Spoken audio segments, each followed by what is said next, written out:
Assalamualaikum warahmatullahi wabarakatuh. Perkenalkan, nama saya Najwa Yuliana. Di sini saya akan menjawab soal-soal yang sudah diberikan oleh Pak Ridwan. Nah, yang saya akan jawab adalah 5 soal.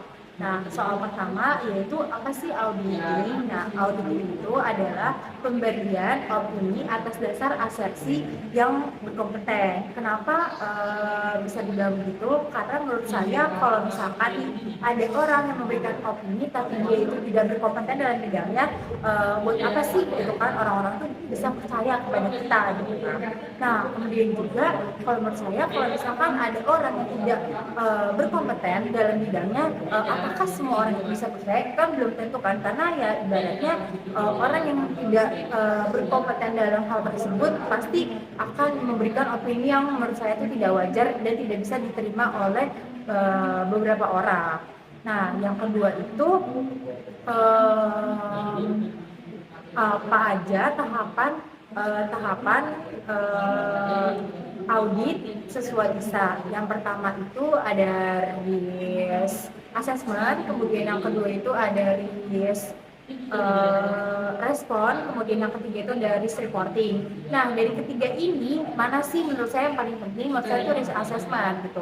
Kenapa risk assessment? Karena kita tuh harus bisa mengenal entitas yang akan kita audit gitu kan. Kenapa kita harus bisa mengenal entitas tersebut? Karena kalau misalkan nih kita tidak mengenal entitas yang akan kita audit, kita akan memberikan opini yang salah lah gitu kan. Jadi kayak kita juga akan susah mendapatkan sebuah bukti yang akan kita audit gitu. Jadi kalau misalkan kita tahu entitas tersebut dari awal, jadi kita akan bisa paham apakah entitas tersebut bisa kita audit atau tidak. Kemudian yang ketiga itu apakah kita bisa menjadi sebuah auditor. Menurut saya bisa. Kenapa bisa? Selagi kita bisa menjadi auditor, karena pertama itu adalah kita tuh harus berkompeten gitu kan. Kenapa sih kita tuh harus berkompeten? Karena kalau misalkan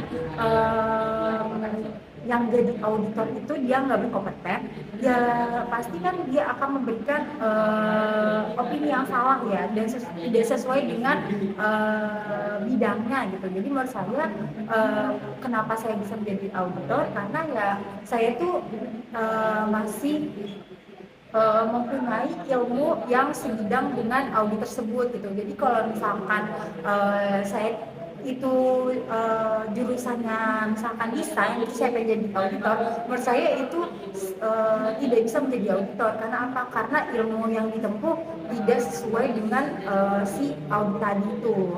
Nah, lanjut itu adalah nomor 4. Nomor 4 itu kan ada yang namanya kode etik ya, gitu kan. Jadi ada integritas, ada objektivitas, ada kompetensi, ada kerahasiaan, kemudian yang terakhir adalah perilaku profesional. Nah, terus abis itu dari kelima tadi, yang mana sih menurut aku paling beresiko? Nah, menurut aku tuh yang paling beresiko itu adalah integritas gitu kan. Misal kita ambil contoh nih, kalau misalkan seorang auditor, dia tuh nggak punya integritas gitu kan. Kalau misalkan dia tidak punya integritas, pasti kan ibaratnya dia bisa bakal dengan mudah untuk disuap nih sama si entitas, kayak dimana dia tuh harus bisa memberikan opini yang wajar gitu kan, padahal sebenarnya seharusnya tidak wajar gitu. Jadi kalau menurut aku, kalau misalkan kode etik integritas itu bisa dilanggar, berarti kan objektivitas, kemudian juga